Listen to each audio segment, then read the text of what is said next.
सैयद मोहम्मद अली साहब, ये जो अभी रिसेंटली इंकशाफात हुए हैं इसराइल से मुतल्लिक, ढका छुपा नहीं है, ये तो अंदाज़ा सबको ही था या ओपन सीक्रेट था कि इसराइल कुछ ना कुछ करेगा और अंदर खाने कर भी रहा होगा।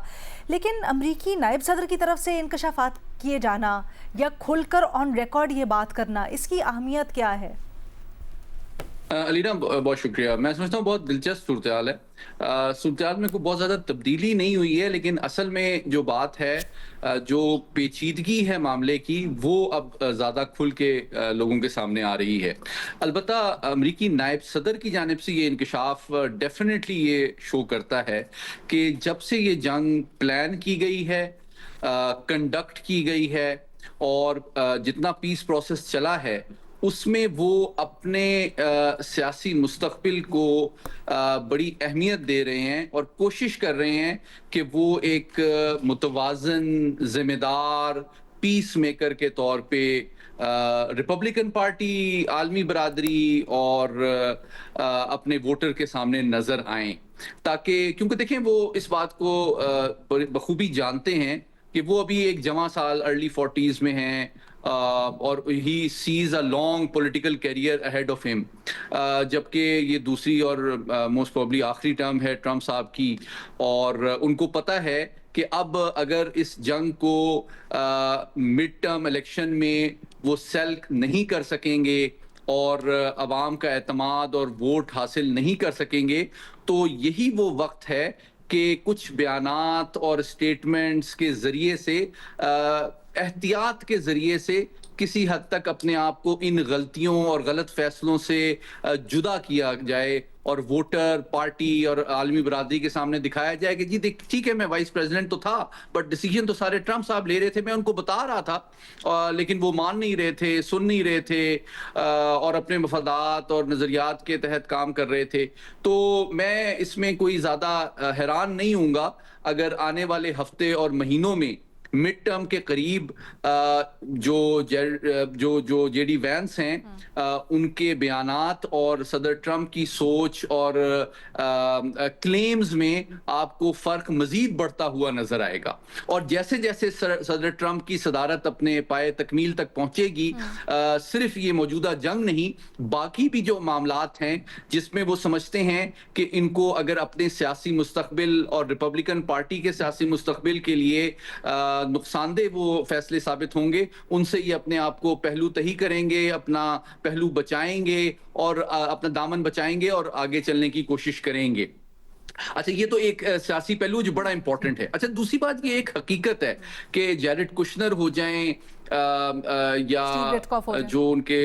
दूसरे विटकॉफ साहब हो जाएं, ये बुनियादी तौर पे तो आप देखें ना, ये रियल एस्टेट और बिजनेस कम्युनिटी से ताल्लुक रखते हैं। इनका कोई तस्वीराती थिंक टैंक, पॉलिटिकल स्टेटस और कैरियर और बैकग्राउंड है ही नहीं। और तो इस वजह से ये कोई मतलब ये बात अज्यूम करना कि वो बहुत जबरदस्त स्टेट्समैन का शिप का मुजाहरा करते हुए, चूंकि उनको अपॉइंटमेंट मिल गई है, वो सारे कॉम्प्लेक्स मसाइल को फौरन हल कर देंगे, ये मैं समझता हूं कि थोड़ा सा गैर हकीकत पसंदाना तवक्को है। और ये तवक्को भी गैर हकीकत पसंदाना है कि वो अपने माशी मफादात और अपने तिजारती मुस्तकबिल से बिल्कुल बालातर होके अमेरिका के कौमी मफाद में ये सारे फैसले और इस प्रोसेस में शामिल हैं। अच्छा, ये एक पहलू है। दूसरी बात ये भी एक हकीकत है कि सदर ट्रंप अपनी पहली प्रेसिडेंसी में, अलीना आपको याद होगा, ये पहले अमरीकी सदर हैं जिन्होंने अमरीकी सिफारत खाने को बैतुल मुकद्दस में मुंतकिल किया था। और वो एक मतलब बहुत नरम गोशा इसराइल के साथ तमाम अमरीकी सदर रखते हैं, लेकिन उनका जो असर रसूख जूश लॉबी का या इजरायली लॉबी का उनके हवाले से है, वो शायद किसी और सदर के मुकाबले में ज्यादा है। और फिर अभी आपने देखा कि जो अनजहानी जो सेनेटर साहब हैं, इनका भी इंतकाल हुआ है। लिंसी ग्राहम, उनके बारे में भी ये इंकशाफात सामने आए हैं कि वो तो भरपूर अंदाज में एक तरह से अमरीकी कांग्रेस के अंदर एक तरह से लीडिंग वॉइस का काम कर रहे थे, उन पे दबाव डालने के लिए, फंड्स इकट्ठे करने के लिए, इस जंग की मुहिम को आगे बढ़ाने के लिए, बल्कि इस हद तक कि इस जंग के शुरू होने से पहले जो इसराइली हिज़्ब इख्तिलाफ है उनको उन्होंने जाके कायल किया कि जनाब आप नेतन्याहू साहब पे तनकीद बंद कर दें, in the greater interest of destroying Iran. तो मैं समझता हूं कि ये वो हकायक हैं जो कि एक रवायती जो हम सफारतकारी देखते हैं डी एस्केलेशन या कॉन्फ्लिक्ट मैनेजमेंट के हवाले से उससे मुख्तलिफ है, जिसको अनफॉर्चुनेटली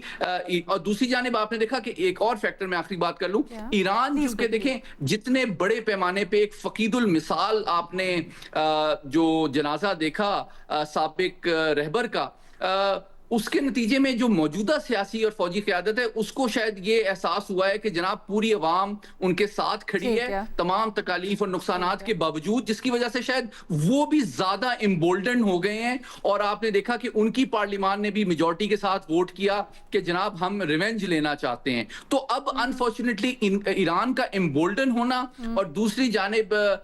इसराइल का जो असर है वो अमरीकी व्हाइट हाउस पे बहुत ज्यादा है, एक ऐसे वक्त में जबकि सदर ट्रंप भी रवायती प्रेसिडेंट तो नहीं है ना अलीना। देखिए वो स्टेट डिपार्टमेंट, CIA, पेंटागन से जो रवायती इनपुट और थिंक टैंक से आती है उसको तो खातिर में Mohammed Ali Sahab, to concluding your argument, influence उनके ऊपर जैरेड कुशनर और विटकॉफ का है वो बाकी लोगों का नहीं है। इस वजह से उनको जो फौजी इनपुट मिली भी है कि जनाब आप जंग ना करें और जमीनी जंग की तरफ ना जाएं, अनफॉर्चुनेटली वो सिर्फ इस्तेफादा नहीं उठा सके।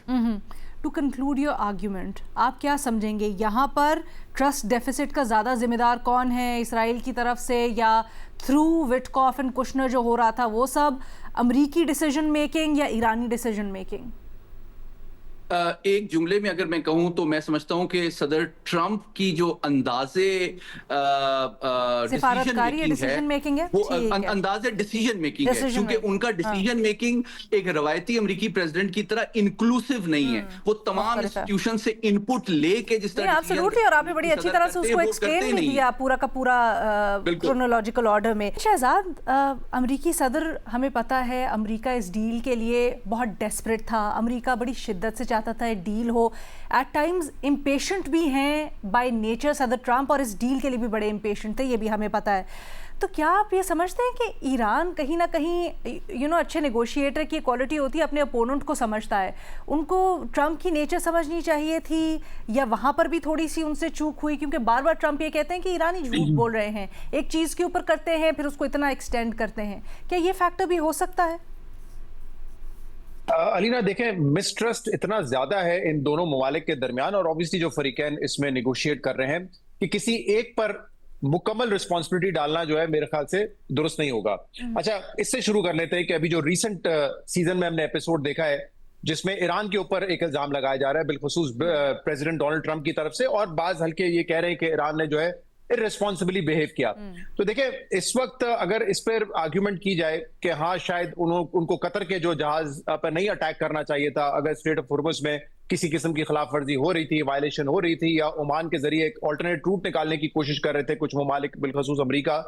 तो कम से कम इतना रिस्ट्रेन करना चाहिए था कि वो कतर पे हमला ना करता, क्योंकि कतर निगोशिएट कर रहा है, और जो ममालिक ऑब्वियसली अरब ममालिक भी जो कि ईरान को सपोर्ट कर रहे हैं किसी ना किसी तरीके से, या एटलीस्ट चाहते हैं कि ये जंग बंदी हो, उन पर अटैक नहीं करना चाहिए था। तो इस आर्ग्यूमेंट में मेरे ख्याल से वजन है, शायद ईरान का रिएक्शन कुछ और हो सकता था, इतना ज्यादा एस्केलेट वो ना करते, ये एक आर्ग्यूमेंट जरूर है। लेकिन जब आप पूरी पिक्चर देखते हैं कि एक गैर कानूनी जंग का आगाज इसराइल और अमेरिका ने किया, और एन उस वक्त किया जब इन्हीं न्यूक्लियर इश्यूज पर लेकर निगोशिएशंस हो रही थी। स्विट्जरलैंड में एक हो चुका था राउंड, इसके अलावा ओमान में राउंड जो है वो तय था। तो उस वक्त अगर आपने हमला किया ईरान के ऊपर, इसका मतलब आप संजीदा नहीं थे मामलात को हल करने में। और जब मैं उस बिगर पिक्चर को देखता हूं तो फिर मुझे लगता है कि इसमें ईरान से ये उम्मीद करना कि आप पीछे हटे और आपको जो है एस्केलेशन की तरफ नहीं जाना चाहिए, वो बात मुझे लगता है फिर गलत है। क्योंकि अगर आपने एक इलीगल जंग शुरू की है और उसमें ईरान ने लेवरेज ले लिया है स्ट्रेट ऑफ हुर्मुज़ का, तो ईरान क्यों पीछे हटेगा? देखे ना उन्होंने क्या क्या गवाया है, वो तो नेगोशिएट कर रहे थे, इसके बावजूद आपने उनकी पूरी लीडरशिप को शहीद कर दिया। आयतुल्लाह खamenei को शहीद किया, उनकी फैमिली को शहीद किया, इतने आपके जो टॉप लीडरशिप थी उनको शहीद किया, उसके बाद भी अगर ये एक्सपेक्टेशन हो कि नहीं मुकम्मल तौर पे ईरान पीछे हटेगा, तो ये हमें अंदाजा हो गया है कि ईरान तो पीछे हटने वाला नहीं है। दे आर टफ नेगोशिएटर्स, और इस वक्त जो उनके बयानात से लगता है वो तो ये बड़ा वाज़ेह है कि अगर उनका मजीद कोई जानी माली नुकसान होता है तो वो भी होगा, लेकिन वो झुकेंगे नहीं। और इसमें क्रेडिट टू दोज पीपल जो ईरान में एक सॉफ्ट लाइन रखते हैं। सॉफ्ट लाइन इस हवाले से कि वो चाहते हैं कि जंग जो है खत्म हो, नेगोशिएट करें। उन्होंने भी बड़ी मुश्किल से स्पेस ली थी और वो बातचीत कर रहे थे। तो इस मामले में भी, इस माहौल में भी, जब उनका इतना नुकसान हुआ है, वो कोशिश कर रहे थे कि बातचीत के जरिए मसला हल करें। अब दो फरीकैन जो है इस पूरे मामले में हमें पता है कि वो स्पॉइलर का रोल प्ले कर रहे हैं। एक तो इसराइल, और इसराइल मुसलसल कर रहा है, जंग शुरू करने से लेकर ईरान पर हमले, उनके एनर्जी इंफ्रास्ट्रक्चर पर हमले, और फिर आपने देखा कि जब एक जंग बंदी के हवाले से एमओयू पर ऑलमोस्ट दस्तखत हो चुके थे, उस वक्त लेबनान का जो मामला था वो उस वक्त डोनाल्ड ट्रंप की भी नहीं सुन रहे थे। और ये जो आज हम बात कर रहे हैं कि जेडी वेंस ने एक इंटरव्यू में ये कहा है कि इसराइल किस तरीके से ये प्ले अप कर रहा था और वो एक डील को खराब करने की कोशिश कर रहा था, मेरे ख्याल से डोनाल्ड ट्रंप इस किस्म की बात बल्कि इससे ज्यादा कर चुके हैं। और आपको पता है एक जो खबर आई थी सामने जिसमें तू मैं हुई थी और बड़ी गर्म माहौल में बात हुई थी, नेतन्याहू को सुना दी थी, और एक आध दफा तो गाली दे भी चुके हैं मीडिया के सामने भी डोनाल्ड ट्रंप। तो यानी कि वो तो कह चुके हैं कि नेतन्याहू जो है वो उनकी डील खराब करने के लिए तुला हुआ था। और इसराइल के तो अज़ाइम हमें पता है इस खिते में सिर्फ ईरान तक महदूद नहीं है, वो इससे भी ज्यादा है, वो एक ग्रेटर इसराइल की तरफ देख रहे हैं। तो इसराइल का रोल तो है, लेकिन डोनाल्ड ट्रंप जिनके अपने बयानात, मतलब दिन में अगर 10-12 ट्वीट करने हैं किसी ने, नेगोशिएशंस को लेके क्रेडिट लेना है, दूसरों को जलील करना है, तो आपको पता है कि he has been playing that role as well, वो भी एक स्पॉइलर का रोल प्ले करते रहे। तो मेरे ख्याल से अगर किसी दो फरीकैन पे आपने इल्जाम लगाना है तो वो इसराइल और डोनाल्ड ट्रंप के अपने जाती ट्वीट्स हैं। पॉलिसी वाइज तो ठीक है, वो एक आप जैसे कह रही है कि वो बड़ा डेस्परेट नजर आते हैं कि हमें डील करनी है, और बिल्कुल जैसे अली साहब ने कहा कि मिड टर्म इलेक्शन से पहले वो चाह रहे थे कि मामला सॉर्ट आउट हो जाए ताकि कुछ उनको कूलिंग पीरियड मिल जाए, ऑयल प्राइसेस वगैरह नीचे आ जाए। ये पॉलिसी तो थी, लेकिन वो जो अब क्या कहते हैं, पता नहीं मुझे कहना चाहिए कि नहीं कहना चाहिए, वो एक पोस्ट करने का जो कीड़ा होता है आपके अंदर, वो मेरे ख्याल से उनको मजबूर कर रहा था कि इस तरह के बयान दें और ये मामले को खराब करते रहे। तो वो उनके हाथ से कोई फोन ले ले तो शायद मामला बेहतर हो जाता। और ये ईरान ने जो फर्स्ट राउंड ऑफ नेगोशिएशंस थे जिसके बाद जंग का आगाज किया गया, उसके बाद इन दोनों हजरात के हवाले से अपने तहफ्फुज़ात का इजहार किया था कि स्टीव विटकॉफ और कुशनर के साथ हम नेगोशिएट नहीं करेंगे। और ये बिल्कुल ठीक बात है, ना ये डिप्लोमेट है, ना इनका कोई तजुर्बा है नेगोशिएशंस में, ये कारोबारी लोग हैं, और इनका पहला मफाद यही होगा कि हमारा फायदा किस तरह होता है, हम कैसे पैसा बना सकते हो। इसीलिए उन पर इल्जाम लग रहा है कि डील से ज्यादा वो फाइनेंशियल मार्केट में मुनाफा कमाने के लिए जो है नेगोशिएट कर रहे थे।